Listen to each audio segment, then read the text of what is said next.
মাতিলা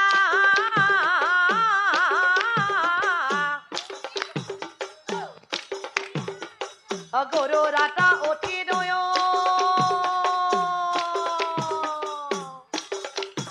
ও যা বলই ধরে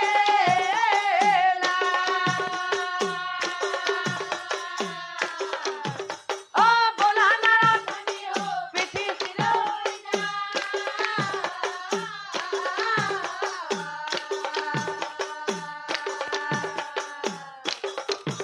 ও মায়া রূপা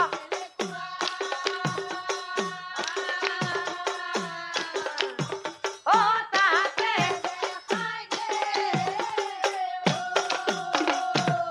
অগৈ গৈ অকাম্য কুঞ্জত অৱস্থিত তাতে কহৰবৰ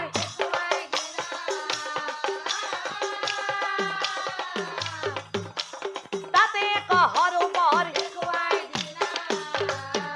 অহৌ যে দেখিছা নালত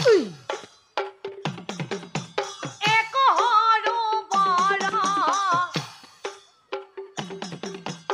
এক হৰবৰ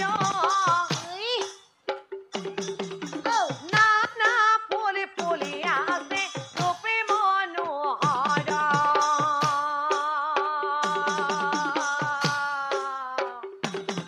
অহৌ যে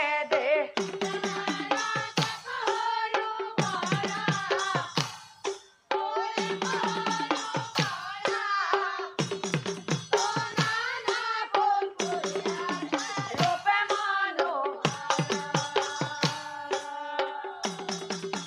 হৰবৰৰ জলে নামি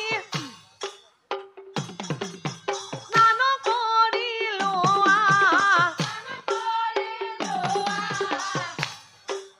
স্নান কৰি নাৰত তুমি প্ৰবিত হৈলো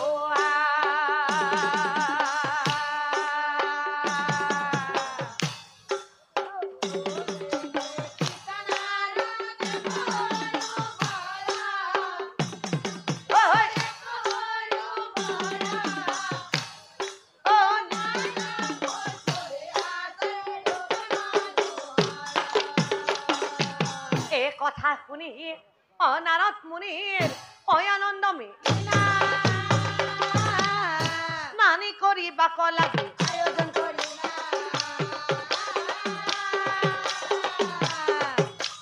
স্নানি কৰিবাক লাগি এই হাতত থকা অবিনাশন অপাৰতে থৈ নাকত ধৰি নাৰদে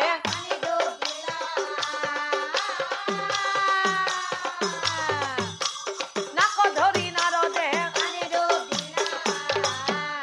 অডুব মাৰি উঠি দেখে অপুৰুষ ৰূপ নাই অপুৰুষ গুচি নাৰদ মুনি অপুৰুষ গুচি নাৰদ মুনি কৃষ্ণৰ মায়াত নাৰদৰ অচেতন আহে আৰু প্ৰভু শ্ৰীকৃষ্ণই অনিমিষতে নাৰদক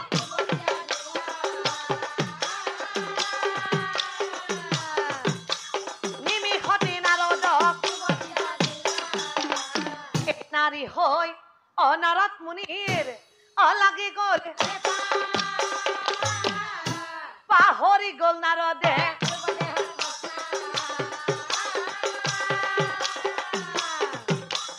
পাহৰি গ'ল নাৰদে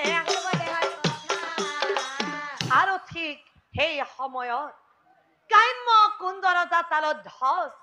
সৈন্যগণৰ সংগে মৃগয়ালৈ গৈছিল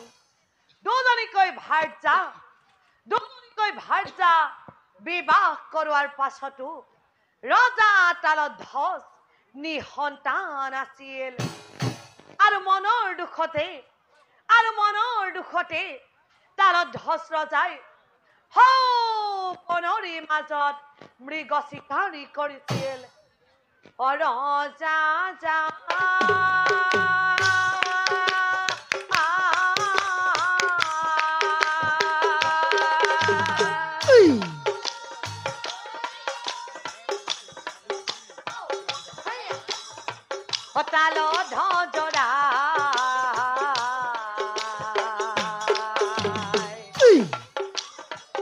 সৈন্যগণৰ সংগে আনন্দিত মনে অমিগ মাৰিবা কৰতা বনে চলি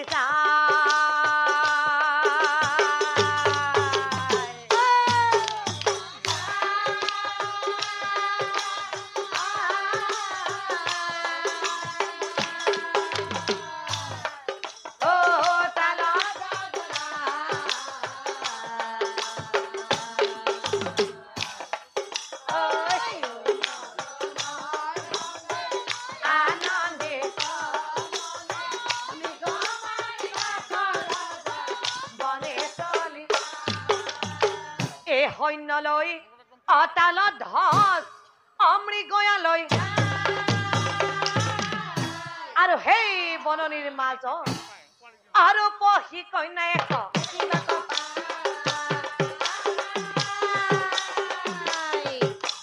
ৰূপহী কন্যাক হেৰা সুন্দৰী এই নিজান বননি তুমি অকল হৰে কিয় ফুৰিছা ঘূৰি তুমি দেৱী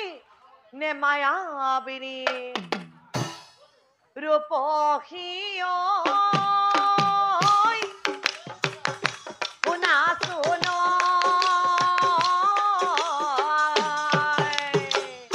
ৰূপহী শুনা শুন দেৱী নে মানৱী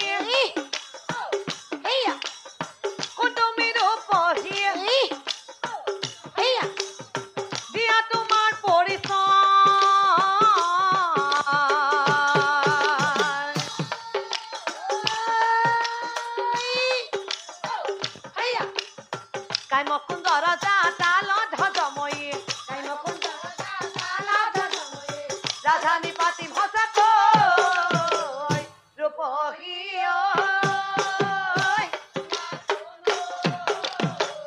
হেৰা সুন্দৰী এ কাম্য কুঞ্জ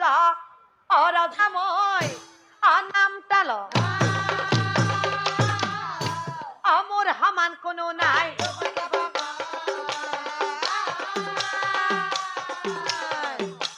মোৰ সমান কোনো নাই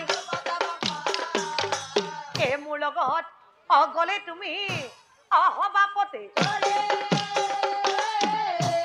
এতিয়াই বলা তুমি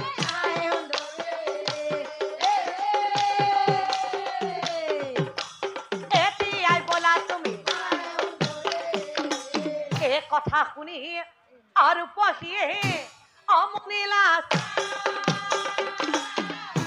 তালত ধজক চাই পাছে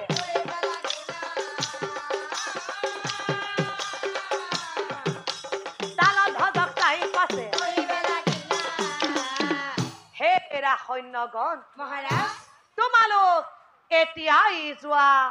মহাৰাজ মোৰ ৰাজপ্ৰসাৰৰ পৰা ডোলা এখন এতিয়াই লৈ আহা মহাৰাজ সেই কথা শুনি সৈন্যগণ অতেখনেছো ডোলা এখন সজাই আনি